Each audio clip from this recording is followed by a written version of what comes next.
What is up to all the lifters out there? Welcome back. Again, another video in our unique selling point kind of series, if you want to call it that. I know this is not a YouTube channel or anything, but we're trying to get all of our information out there as the academy continues to grow. And you may have heard some noise in the background in some of the previous videos. That is indeed the Lift Academy being constructed as we speak. So without further ado, this one's going to cover what we like to consider kind of the holy grail, which is the fundamental of this, goal-specific group training.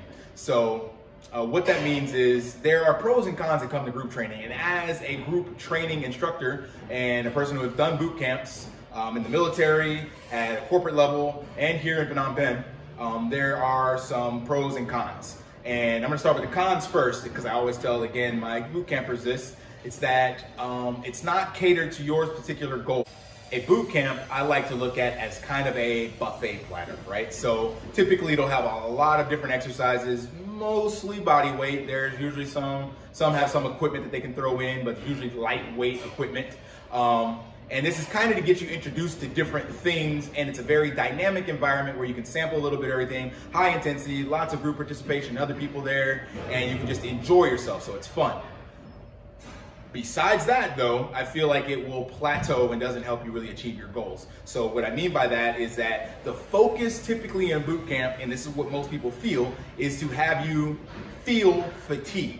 It's to introduce enough exercises that are typically high energy, that rely on body weight, as I said, are really lightweight, and then the focus is on time or an explosive amount of movements. So this means the typical thing that fatigues first is just your cardiovascular endurance.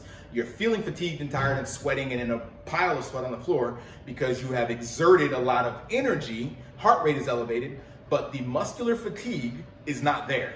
So if your goal was to try to, let's say, do your first push-up, joining a boot camp and having 40 seconds of push-ups is not gonna be the best way to get you there. You might get there eventually. I'm not gonna say you won't, but it's not the best way. There are clear scientific data points out there to help point you in the right direction in regard to what's best for building strength, what's best for muscle growth, and things of that nature. And if your goal is fat loss, again, a boot camp can help because it's going to help you expend a lot of energy, but at the same time, just like stationary cardio or steady state cardio, it could result in a skinny fat syndrome because what you're doing, again, is expending energy, but not really focusing on the metabolic benefits of building muscle. Again, not to say that you can't build muscle in a boot camp, but it's not the best way. Again, the data shows that lifting weights in a load that induces failure, 6 to 12 reps, is one of the best ways to do that. And progressive overload training. It's hard to get progressive overload in a boot camp. If these principles don't make any sense to you, don't worry about it. But again, goals to the group training is what we will be doing, which means we will be creating classes and courses based on specific goals, i.e. fat loss. Are you a beginner, intermediate, or advanced, male or female? Strength training, beginner, intermediate, or advanced, male or female. Muscle growth, same thing, right? So these are all very specific goals, which have a very specific training modality. So you will not train the same way in each of these exercise programs, but you may find similar exercises, but that doesn't mean they're the same approach in each one. Also, another thing towards boot camps is it's not individualized enough. As I mentioned before, it typically caters to the group, and that means that exercises are scaled oftentimes to the lowest common denominator. And if you have some previous exercise experience, you may not find these exercises challenging enough. And again, goes back to the previous point, you're not going to get the results that you could be getting with structured, personalized training.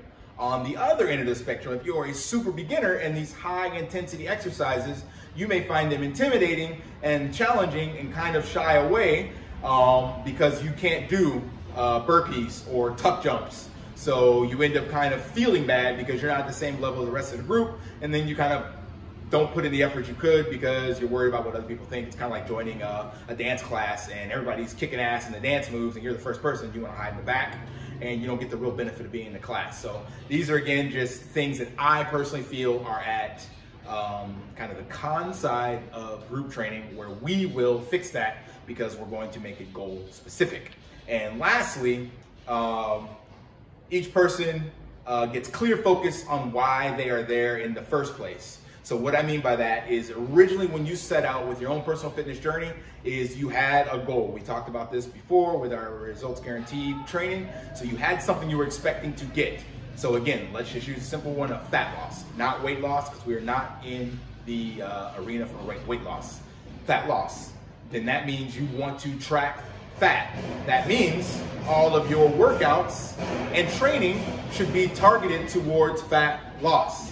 And you should be able to clearly see that you are indeed losing fat, not muscle, right? So having you in a goal-specific training class that is going to focus on that keeps you centered with why you signed up in the first place. And it's not just to go through the motions or feel like you did something or just feel tired at the end of the day. That is not a good indicator for a workout just because you're in a pile of sweat.